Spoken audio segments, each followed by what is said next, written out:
Hi, welcome to Kids Club Online. I'm Miss Chris from Spring Hill Baptist Church, and today we're going to learn about trust.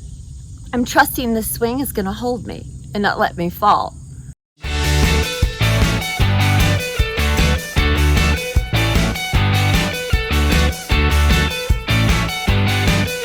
The story before the story. Today, we're in the very first book of the Old Testament, Genesis.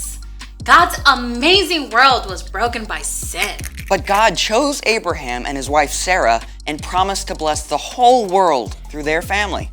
And after waiting for a long time, Abraham and Sarah had a baby named Isaac. When Isaac grew up, he had twin boys, Jacob and Esau, who didn't exactly get along. And that's where our story starts. Hey, we're ready. Hey everybody, I'm Brian. Hi, Brian. We want to hear what's up with Jacob and Esau. Oh boy, okay, these guys had it in for each other from the start. They wrestled while they were babies inside their mom. I mean, when Esau came out first, Jacob was holding onto his heel. And they were like super different, right? Oh yeah, Esau was really hairy while Jacob was smooth-skinned. And as they grew up, Esau loved to hunt while Jacob preferred to stay close to home.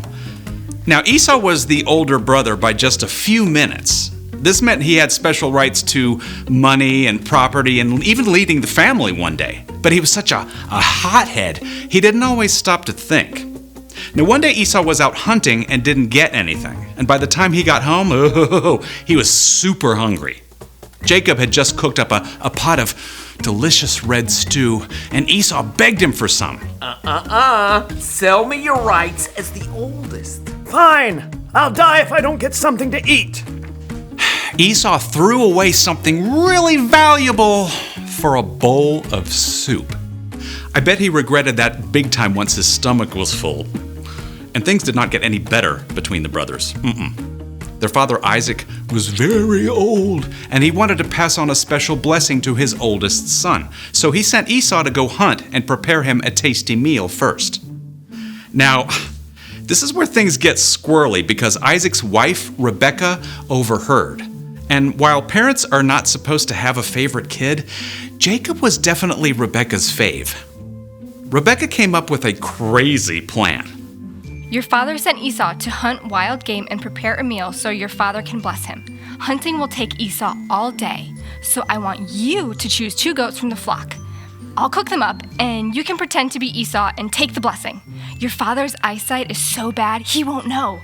But what if he touches me? My skin isn't hairy like Esau's. We'll cover your arms and hands with goat skin. Cool. Pretty wild, right? But Jacob did just what Rebecca told him. And sure enough, Isaac gave his blessing to Jacob. At last, Esau showed up.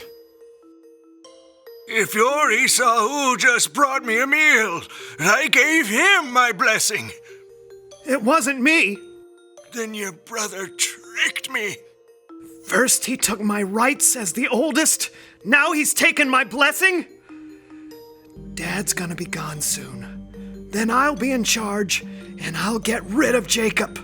Jacob had won birthrights and a blessing all by being sneaky. But he had made an enemy of his older brother. Rebecca wanted to keep her favorite son safe. Esau is going to try to get rid of you, so I want you to run away to my brother Laban in Haran. But I don't know him. I've never been away from home. Just do it. Stay with him until Esau cools down. Okay.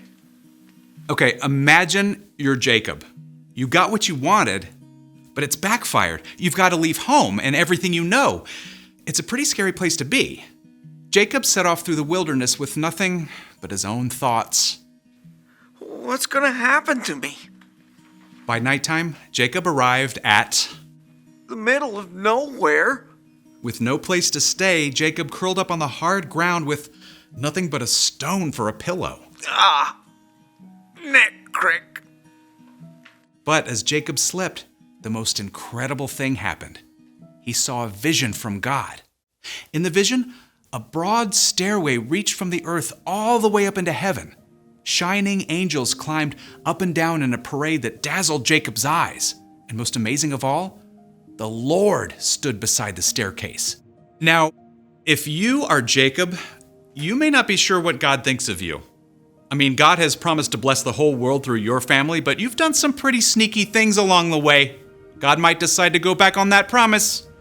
Then, the Lord spoke to Jacob. I am the Lord. I am the God of Abraham and Isaac. I will give you and your children the land you are lying on. They will be like the dust of the earth that can't be counted. All nations on earth will be blessed because of you. I am with you. I will watch over you everywhere you go. I will not leave you until I have done what I have promised. The light faded, the vision disappeared, and Jacob woke up. The Lord is surely in this place. Early the next morning, Jacob took the stone he had used as a pillow and set it up as an altar for God. May God be with me and do as he has promised. Then you, Lord, will be my God.